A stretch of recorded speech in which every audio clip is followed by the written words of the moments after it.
Olá, está começando mais um FloripaCast, o podcast aqui da Câmara Municipal de Florianópolis. E hoje a gente vai falar sobre vazamento de dados. E quem está aqui com a gente para falar sobre o assunto é o Dr. João Paulo Filipim, que é advogado especializado em direito digital e também presidente da Comissão de Direitos e Tecnologia do Instituto de Advogados aqui de Santa Catarina. João, muito obrigada pela sua presença aqui com a gente hoje. Eu que agradeço a oportunidade. João, falar sobre vazamento de dados, acho que é um assunto que está pipocando ainda mais nessa era da tecnologia, onde Exato. a gente está sempre conectado.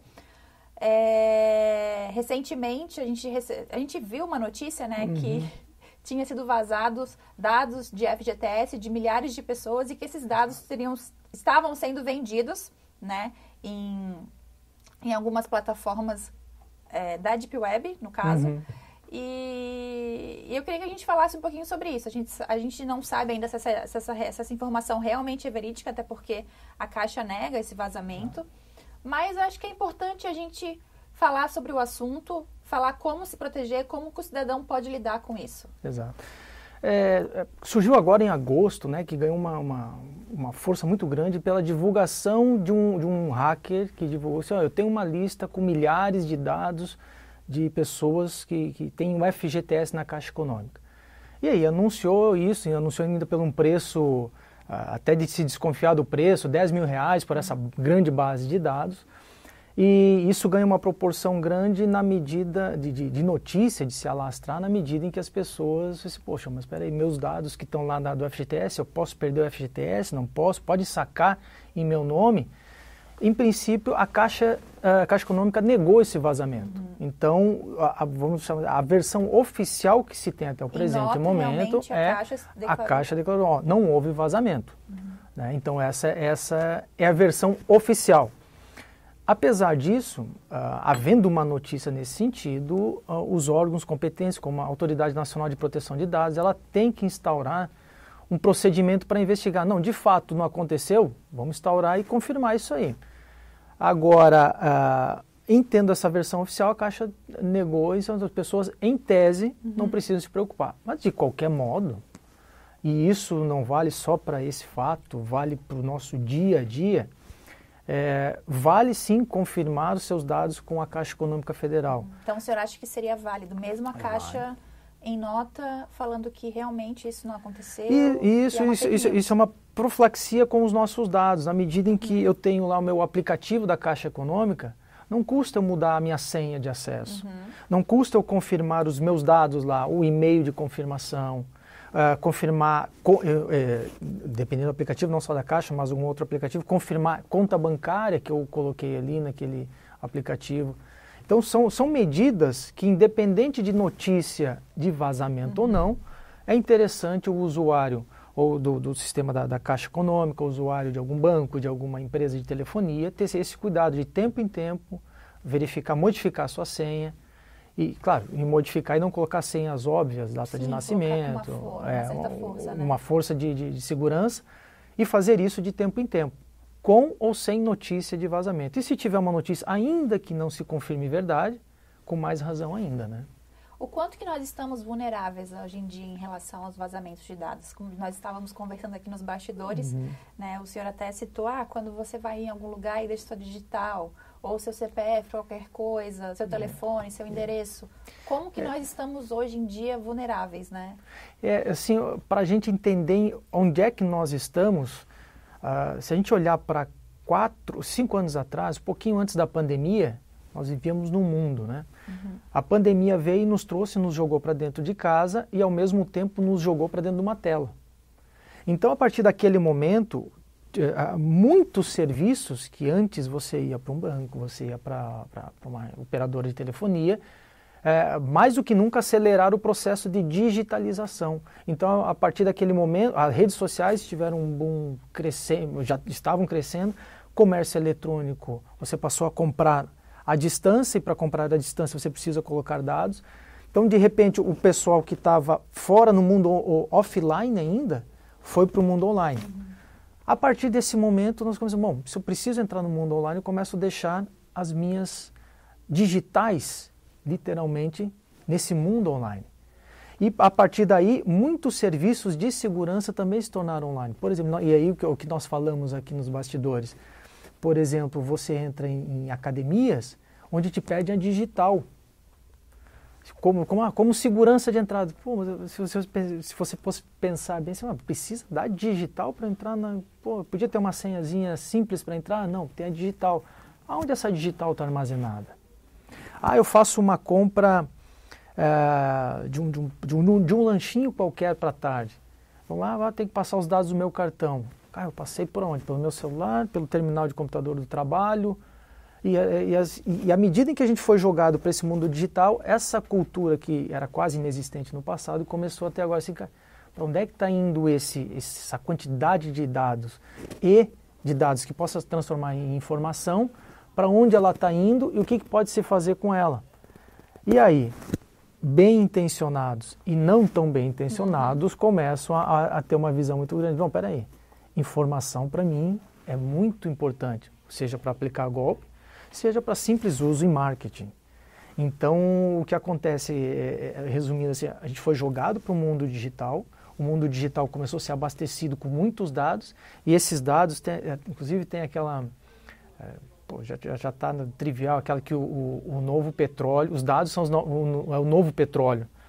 E tem que pensar assim, mas por que é o novo petróleo? Porque na realidade você transforma em informação, transformação você utiliza isso aí ou para golpe, os mal intencionados, ou então você transforma isso em propaganda, marketing. Eu saber onde está a pessoa, o que ela quer, o que ela necessita, quais as preferências dela, e aí eu jogo, vendo isso aqui como uma informação valiosa.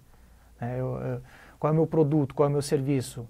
Às vezes eu gasto energia para fazer uma propaganda ampla, eu posso diminuir tudo isso aí, senão eu vou diretamente no público que é o meu nicho. Então, à medida que a gente chegou esse é o atual estágio, nós estamos num momento onde essa informação é o núcleo propulsor da economia, e quem tem esse tipo de informação que provém dos dados, tem uma riqueza, ouro bruto nas mãos. Tem que saber só utilizar isso aí. Doutor João, uma dúvida assim, né? Bem leiga, na verdade. O quão realmente é valioso os nossos dados? Uma vez na faculdade, há um tempo atrás, a gente fez uma atividade, eu nunca me esqueço, que a professora perguntou: quanto vocês acham que valem os dados de vocês? Endereço, CPF, custos, quanto vocês acham que valem? Todo mundo dá 1 milhão, não sei o quê, e dando valores extraordinários, né? Meus dados valem isso. Aí tem um site americano, que ele calcula o valor dos teus dados, né? Que está rodando nas redes. O meu deu R$2. Realmente são tão valiosos assim os nossos dados? É isso que eu queria entender, assim, ou tem que ser essa massificação mesmo para eles se tornarem tão valiosos? Para avaliar os dados, tem que saber assim, quem quer os dados. Então, a gente tem que fazer, né? Tem que estabelecer todo o trajeto da onde está vindo e para quem quer e qual é a intenção dele. Minto, o meu era $2, não era R$2, era em dólares. Por exemplo, se eu for uma pessoa, se eu for um cybercriminoso, eu quero entrar num sistema de um órgão público, o site do chefe, os dados do chefe de TI, para mim vale milhões. Para um outro servidor que não tem acesso ao banco de dados daquele órgão público, não vale nada. Agora, eu sou uma empresa que quero vender xícaras. Xícaras assim, mas eu tenho que achar o meu público. Aí uma quantidade grande de dados me serve para eu poder fazer a devida seleção do meu público e aí sim direcionar esse meu produto para aquele público. Então, quem sabe, aquele que para a invasão de um servidor não vale nada, aqui ele já vale muito mais. Porque não, esse cara São vários aqui, nichos, no caso. Vários nichos. Então eu tenho como fazer, para fazer essa avaliação, eu tenho que saber o que ele vai informar, o que vai me render de informação aquele dado. Um dado importante, beleza, vamos pagar bastante. Por isso que, voltando ao início da conversa, do FGTS, quando o hacker ofereceu por 10 mil, cara, 10 mil milhões de informações? Peraí, alguma coisa... Foi 10 mil, não foi nem 10 mil dólares? Não, dólares dava quase $2.000, alguma coisa assim. Uma notícia que se tem, né? Nossa, não, muito pouco. Não, Não, mas aí o cara também ia dar golpe nos golpistas, né? Como a gente golpe tava no falando golpista, ali. ladrão que rouba ladrão. Né, não faz muito sentido, né? Mas, como a gente falou, realmente tem que ficar atento, independente se é fake news ou não. Agora, entrando numa esfera jurídica também, para quem está assistindo a gente que tem alguma dúvida, como a gente falou ali da academia. E se eu sou uma pessoa que me matricula numa academia, por exemplo, uma rede famosa de academia, e eu sou obrigada para entrar, né, deixar ali minha digital, eles podem me obrigar eu poder só entrar na academia através dessa digital? Porque a gente assina contrato, né? A gente assina contrato, esse é um grande problema. É verdade. E aí o que acontece? Até teve um caso da Meta, né? Que a Meta tomou uma advertência da Autoridade Nacional de Proteção de Dados.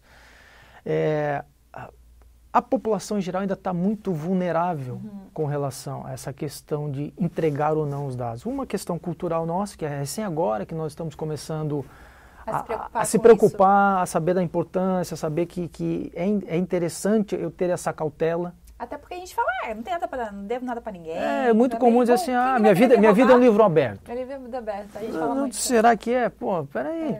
Porque assim as pessoas têm que ter noção seguinte, depois a gente volta na questão da digital, o que é o dado? Por exemplo, dado pode ser meu CPF, meu nome, meu endereço, isso é uma coisa. Mas entra dado sensível, questões da minha saúde, questões do meu comportamento, questões da minha geolocalização. Aí a gente chega para perguntar, eu não tenho nada a esconder, tudo bem.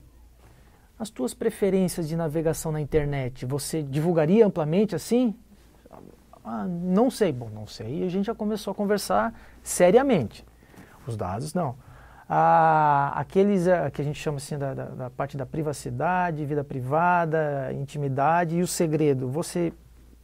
Todas essas esferas, para você é um livro aberto para todo mundo? Não. Então, peraí. Então, agora você começa a entender que dados que envolvem, inclusive, comportamento, opções e questão de saúde, ele é, sim, algo íntimo da pessoa. Ele tem que, sim, se preocupar e ele tem que ser protegido. Né? E aí você entra num dado biométrico, a digital. Aí a legislação ela tem uma série de critérios e diz o seguinte, um dos critérios é necessidade, né, e adequação. Qual é a função de eu entrar na academia e ter esse sistema de segurança? Não, isso aqui é para que pessoa que não for matriculada ou que esteja em débito não entre, tudo bem. Para isso não bastava ter alguma outra identificação além da digital? Tem algum meio menos invasivo? Tem. Então, peraí, então quem sabe isso aqui está sendo um pouquinho demasiado. Tá? A questão é, quem é que vai cobrar isso aí? Quem é que vai cobrar esse tipo de postura de uma grande rede? A pessoa individual está afim de comprar uma briga por uma questão que pequena? Uma dor de cabeça. Uma dor de cabeça, vou notificar, vamos brigar por um negócio simples. E eles sabem, cara, vai para outra academia, faz outra coisa. Ou então, tá vem cá, te libero. Ele não vai comprar essa briga. Mas se chegar num ponto, por exemplo, esse é um ponto simples. Mas imaginemos que essa academia, ela guarde os dados num computador simples, sem segurança, sem antivírus, com um sistema operacional desatualizado, facinho de invadir. E aí esse monte de identificação de digital espalha com nome, CPF, endereço e digital. Aí você começa, peraí, mas quantas instituições financeiras o meu acesso ao aplicativo, o acesso ao home bank é através da digital, que é o sistema de segurança forte. Não, peraí, aí fiquei vulnerável.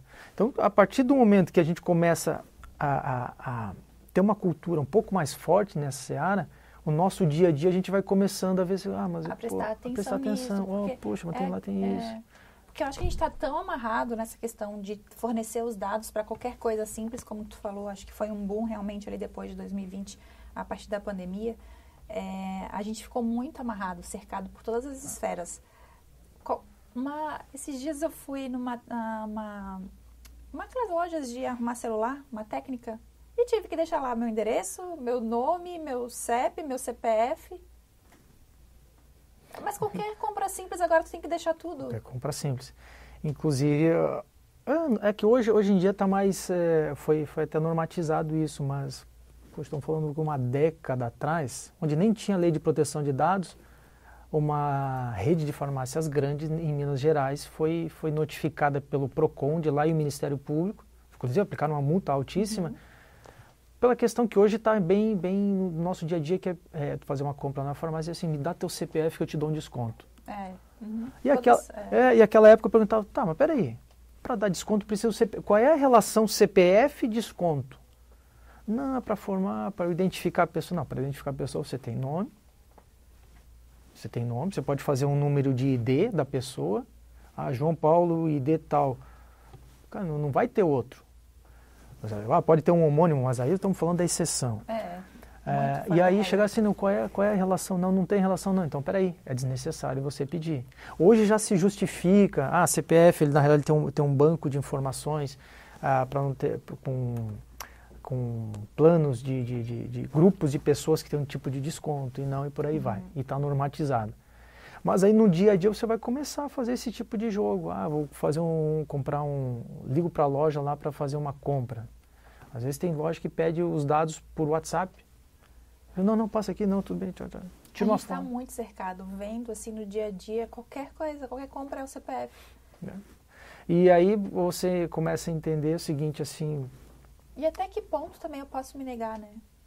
Então, aí que está, há uma vulnerabilidade presumida do consumidor. Porque, voltando por exemplo, à questão da academia, o consumidor individual vai criar caso por isso? Não vai. Então não vou comprar. Então, o cara, tá bom, beleza, obrigado.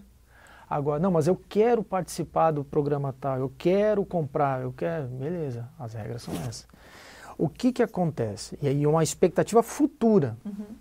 Muito embora a LGPD seja de 2018, a pandemia deu uma bagunçada, postergou a vigência e tudo mais, mas o que se espera do futuro e até das novas gerações é que esse tipo de cuidado seja maior. De modo que, por exemplo, estão me pedindo lá, fazer o check-in num hotel, informações absurdas. Estão me pedindo altura, peso. Cara, ele tem um caminho mais fácil de denunciar. Para que aí uma autoridade possa chegar a interpelar, por exemplo, esse hotel que faz esse tipo de exigência. Cara, por que isso?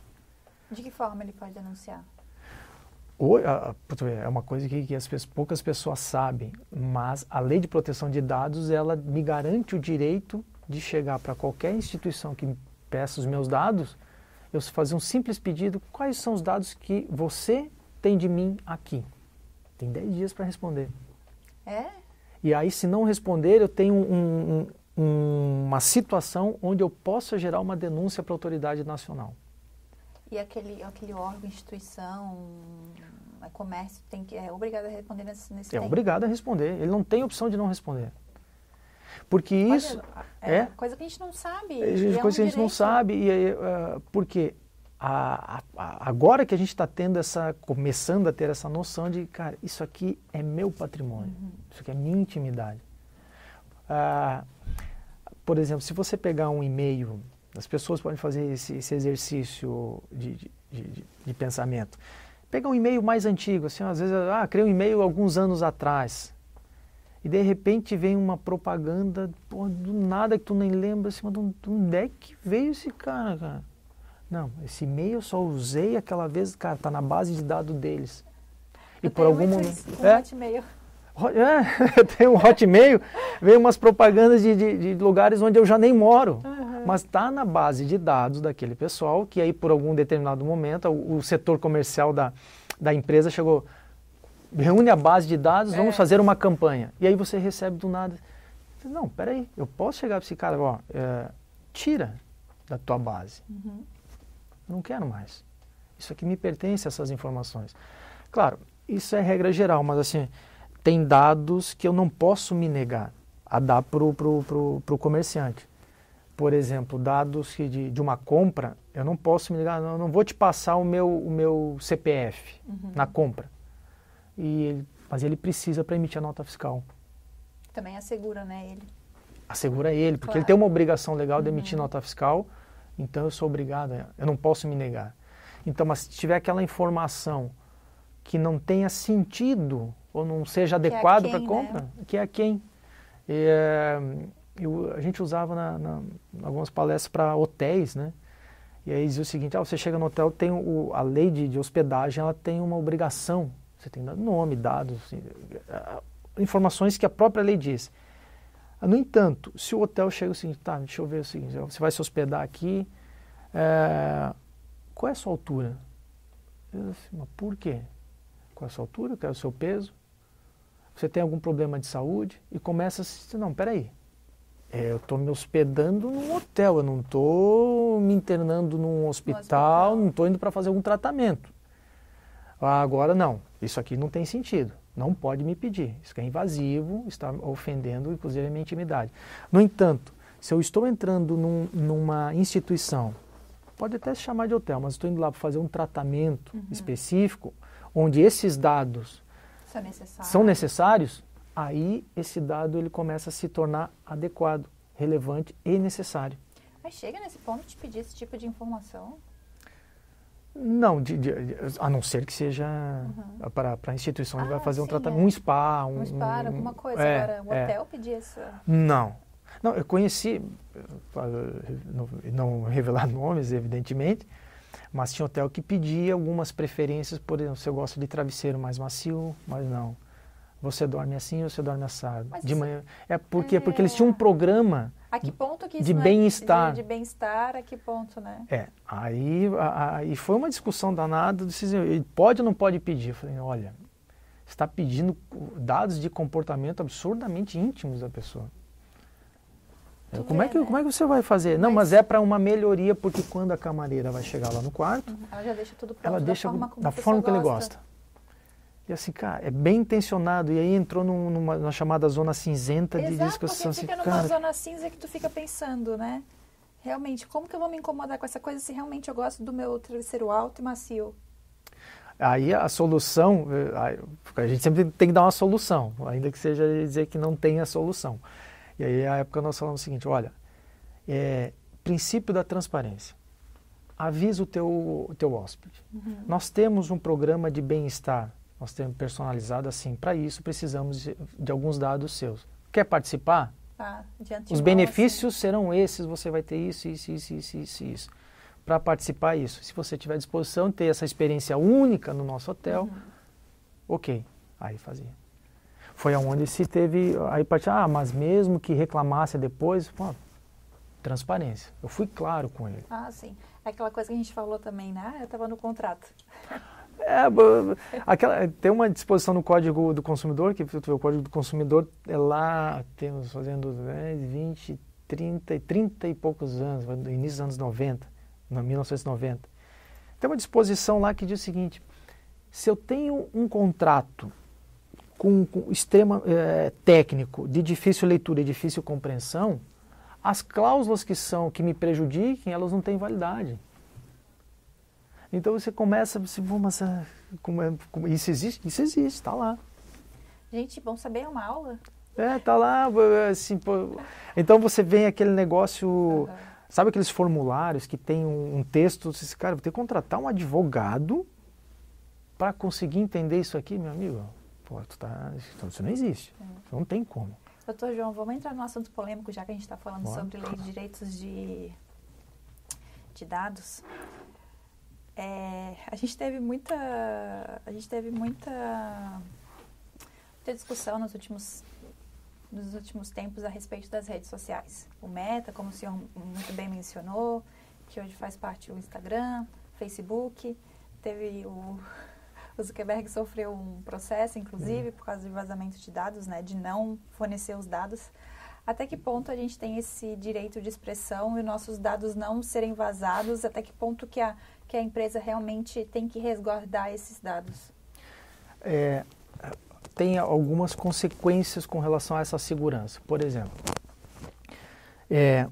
os dados, no caso de um vazamento de dados, vamos supor a Meta, tem o vazamento de dados, ela tem algumas consequências a sofrer. Primeiro, pela autoridade nacional, então ela pode sofrer advertência, multa e não cumprimento de questões de segurança, ela pode inclusive chegar a ser ultimada a funcionar no país. E aí tem um assunto absurdamente polêmico atual nesse sentido. Sim. Essa é uma consequência da autoridade estatal.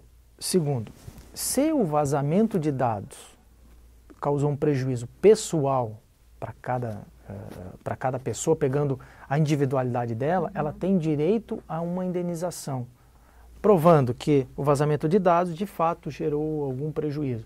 Comprovando isso, tem direito a uma ação indenizatória. Então, uma empresa ela tem que cuidar da proteção de dados para não sofrer duas consequências, uma estatal, punitiva, e outra indenizatória por parte da pessoa que sofreu o prejuízo. E, além disso, nada impede que, por exemplo, um Ministério Público ou uma instituição de defesa do consumidor ajuize uma chamada ação coletiva. Assim, olha, uma coletividade que eu não sei mensurar quanto, mas eu sei que foram milhões de pessoas, sofreram em tese, que eu não peguei a individualidade de cada um, sofreram em tese um possível prejuízo moral. Por quê? Seus dados foram vazados. Pessoas estão aí na internet você não tira mais. Então eu quero que seja condenado a indenizar a coletividade. E, às vezes pode ser cada membro da rede social com tantos reais, ou uma instituição de proteção de dados vai ter que pagar algum valor em benefício da coletividade. Então, esse é o motivo isso é um alerta para isso se aplica a todas as empresas. O que nós temos agora é porque, até em falta de capilaridade do Estado em poder fiscalizar, os grandes é que estão no foco. Acho que à medida em que a gente for evoluindo, à medida em que for trazendo isso para a esfera do consumidor, para que o PROCON possa autuar, não só a autoridade nacional, mas o PROCON possa fiscalizar, aí sim nós vamos ter vamos chamar assim, uma evolução ainda maior no que diz respeito, assim, se não foi pela cultura, vai ser pela fiscalização. Mas acho que isso bate muito de frente quando, por exemplo, a justiça, o judiciário pede, não o vazamento, né, mas pede a quebra de sigilo desses dados quando pessoas cometem crimes dentro dessas plataformas, né? Aí já é uma outra história. Aí é uma outra... Mas como que seria a política da empresa para quebrar esses dados, né? Até que ponto também que a gente está realmente assegurados e que tudo pode ser feito nessa seguridade ali dentro dessas plataformas e também dessas empresas maiores? O que se passa nos bastidores das redes sociais é uma incógnita. A gente sabe por notícias, sabe por pessoas que a gente tem contato e tal. Mas as plataformas têm uma política muito grande no seguinte sentido, e principalmente agora. Eu tenho que estar de acordo com o que o Estado está me exigindo. Por quê? Porque senão pode vir uma ordem judicial e, cara, parou. Então, quando vem alguma ordem judicial, não me cabe descumpri-la. Eu cumpro na medida, nos limites que ela tem que ser cumprida, e se eu discordar, eu tenho que recorrer. Então, se vem uma ordem judicial, eu preciso que você quebre os dados, me forneça os dados que você tem no seu banco de dados a respeito de tal pessoa, do comportamento dela, por isso, aquilo. Eu tenho que estar preparado para pegar somente os dados dessa pessoa e deslocar para lá. O que não pode acontecer, mesmo que cumprindo uma ordem judicial, é eu pegar, tá aqui minha base. Vai. Pô, daí você pega a base, tem esse aqui, mas aqui... mas você começa a pegar e de repente a tua base de dados foi transferida para um terceiro. Então ele tem que ter esse cuidado e essa condição técnica de individualizar aonde está o dado que foi exigido para passar para as pessoas, para a autoridade pública que exigir. Então tem que ter muito cuidado também nesse momento, né? Muito cuidado, e a questão não sendo uma empresa grande, pode ser uma empresa pequena, mas a empresa pequena também está sujeita a servir de intermediário para pegar dados e alguém cometer uma fraude qualquer. Ela está preparada para cumprir essa ordem judicial? Então, há um tempo atrás, teve uma reportagem de uma instituição financeira, não das maiores do Brasil, mas que, de repente, muitas pessoas foram abordadas por essa instituição financeira dizendo, o teu financiamento está em atraso. A primeira impressão é a seguinte, não, mas isso é golpe. É golpe. As pessoas não, mas existe um contrato. Eu peguei vários casos desses e assim, diziam, não, vamos pedir as informações para o banco. Tinha um contrato, tinha assinatura, tinha documento pessoal dele. Disse, peraí, Tu fez esse contrato? Não, eu não fiz esse contrato. Vazou a informação. Vazou a informação. Só que vazou a informação de tal ordem, onde tinha o documento da pessoa, onde tinha a imagem da assinatura dela de algum banco de dados, e onde essa operação foi feita dentro da instituição financeira de uma operação com aparência de ilícita. Entregou o dinheiro para a conta, devolveu esse dinheiro para a conta e passou a exigir e descontar da aposentadoria. Nossa, a gente está vendo assim, a gente está muito à mercê ainda. Muito? A gente está muito à mercê.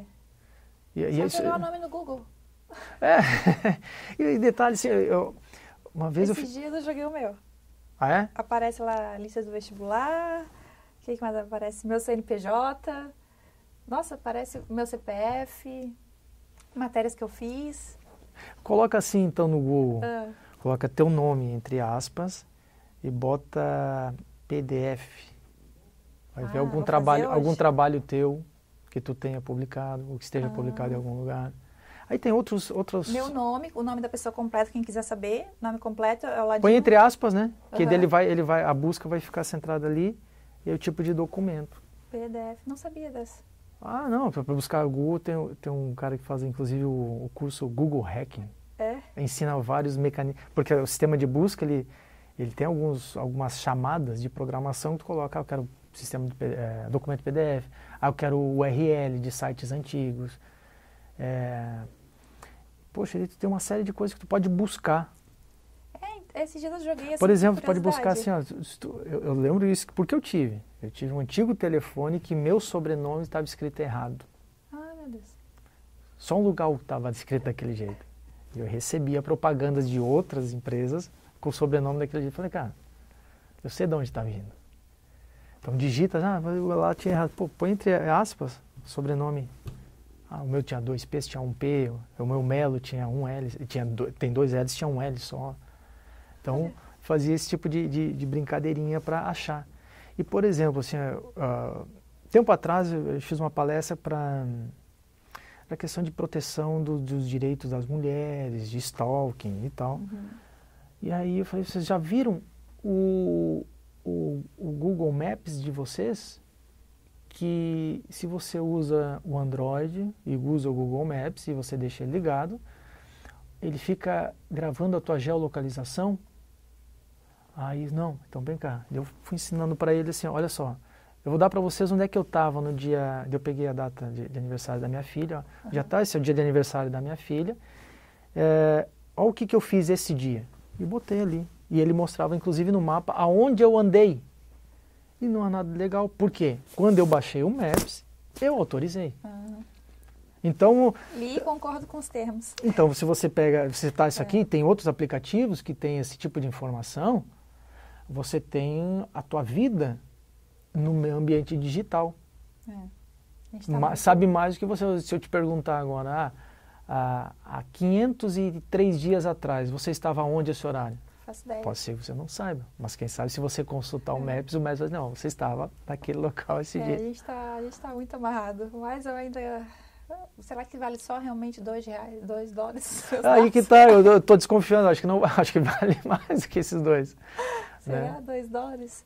Mas acho que é no montante, assim, cada um foi fazendo o seu e todo mundo achava 1 milhão, não sei o que, quando foi lá ver $1, $2. Tem um cara, como é que é eu adoro os podcasts dele, o Fábio Akita, e aí ele fala assim, cara, as pessoas ficam dizendo assim, eu não vou dar meus dados para treinar a IA, e assim, às vezes a gente acha que é mais importante do que a IA não quer saber dos meus dados, ele quer saber de outras pessoas, ele não quer saber de mim, mas eu acho que os meus dados, para mim, são absurdamente valiosos. Né? Claro, entra naquela coisa íntima, né, de meus dados são meus. Acho que aquela questão do comportamento, de saúde, que é uma coisa realmente mais íntima que a gente quer compartilhar só com os nossos, né, não que esteja ali à disposição para todo mundo.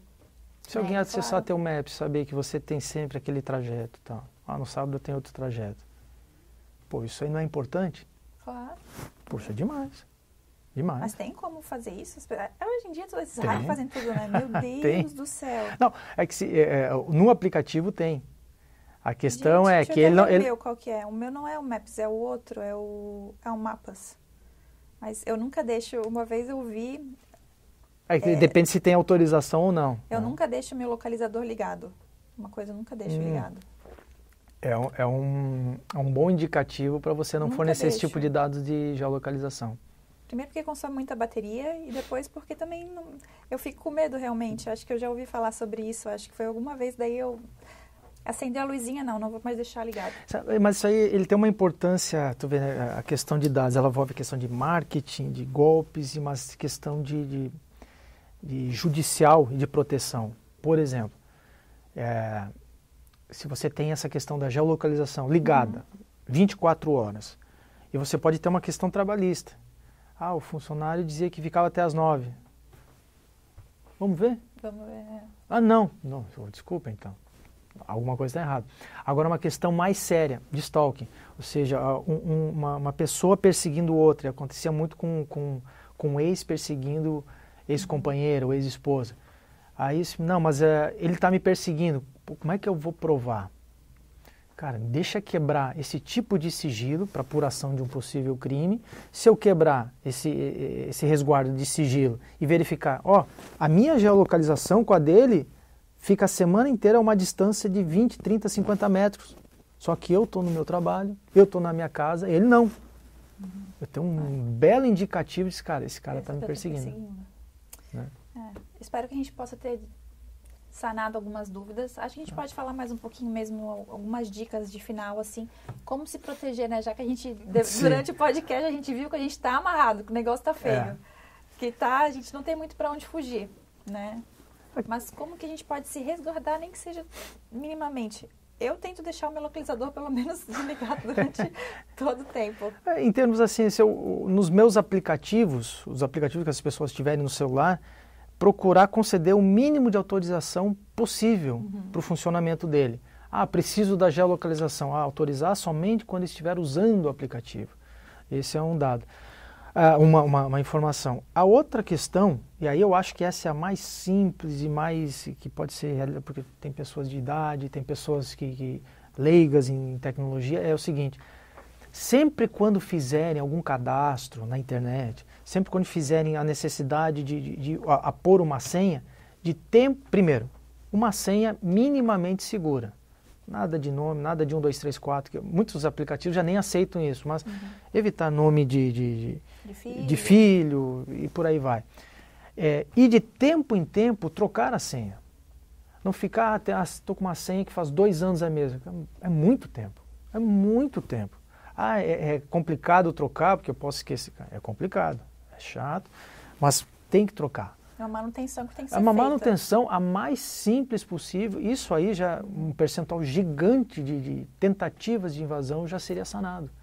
Porque se tem um vazamento de dados de um local, com a senha ali, a pessoa que usa a senha semelhante, cara, isso é fácil de derrubar. Eu começo a fazer os testes. Claro.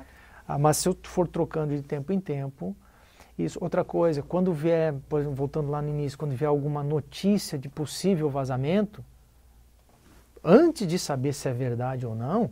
Como foi o caso do FGTS. Como foi o caso do FGTS, antes de saber a veracidade disso aí ou não, tomar cautela, troca a senha.